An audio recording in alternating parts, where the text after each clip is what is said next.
మనం ఏదైనా పని చేయాలి అనేటువంటి తలంపు పెట్టుకొని దానికోసం కష్టపడుతూ పని చేస్తున్నప్పుడు ఎదుగుతున్నప్పుడు ఎంతోమంది ఎన్నో రకాలుగా నిరుత్సాహపరుస్తూ ఉంటారు. మన వల్ల అవుతుందా, ఆ పని ఎందుకు మొదలుపెట్టావు, అది మన వల్ల ఎక్కడ అవుతుంది, నీకే కొంచెం కూడా ఆలోచన ఉండదా అంటూ ఏవేవో మాట్లాడుతూ మనల్ని నిరుత్సాహపరుస్తూ ఉంటారు. చెప్పాలంటే వెనక్కి లాగుతూ ఉంటారు. అలాంటి మాటలు వినాల్సి వచ్చినప్పుడు చెవులు మూసుకొని విని కూడా విననట్టుగా ముందుకు సాగాలట.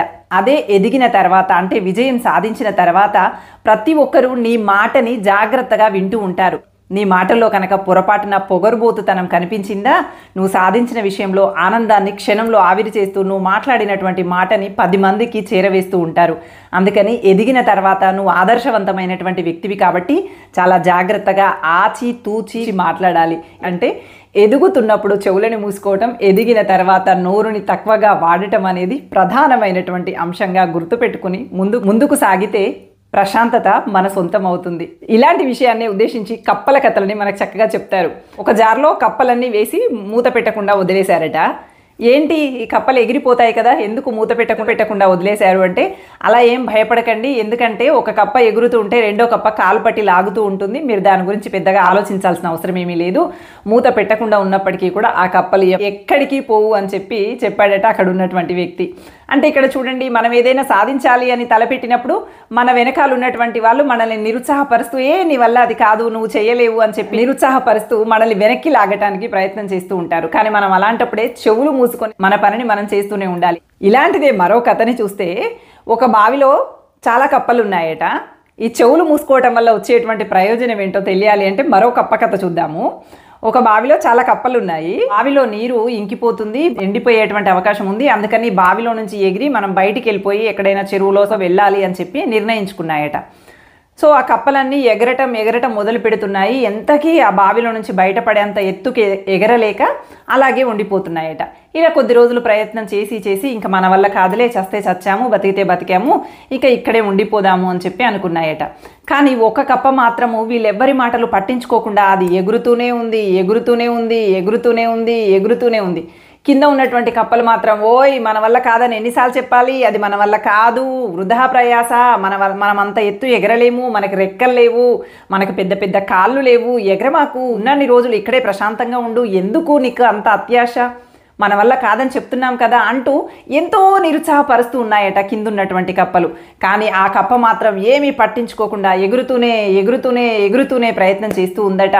చివరికి ఒకసారి ఇవి నిరుత్సాహపరుస్తూనే ఉన్నాయి, అది ఏమీ పట్టించుకోకుండా ఒక్కసారిగా బావిలో నుంచి బయటికి దూకేసింది, చక్కగా వెళ్ళి చెరువులో కలిసిపోయింది.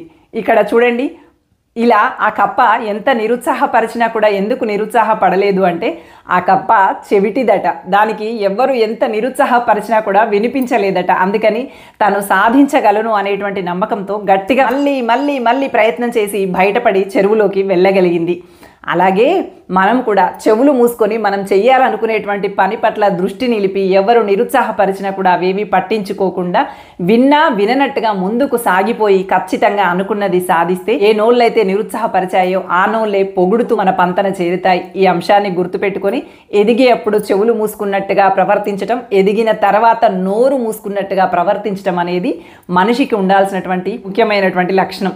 ఈ సూత్రాలను పాటిస్తూ మనమంతా కూడా ప్రశాంతమైనటువంటి వాతావరణంలో జీవితాన్ని కొనసాగించాలి అని కోరుకుంటూ thank you for watching. Bye.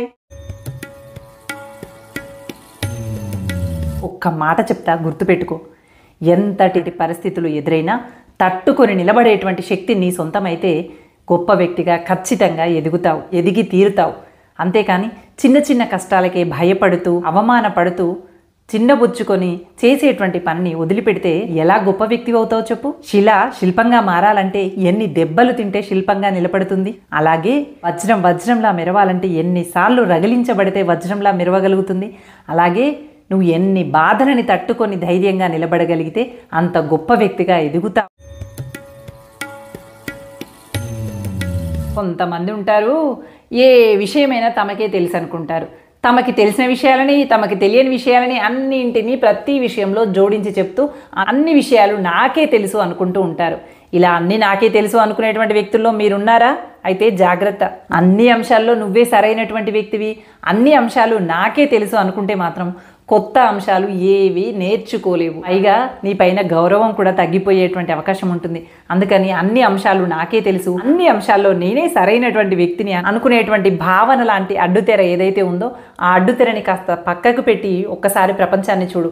ఖచ్చితంగా ఎన్నో కొత్త అంశాలను నేర్చుకోవటానికి వేదికను సిద్ధం చేసి ఉంచుతాయి. కొత్త కొత్త విషయాలతో మరింత కొత్త జీవితాన్ని ఆస్వాదించే అవకాశం ఉంటుంది. కాదంటారా?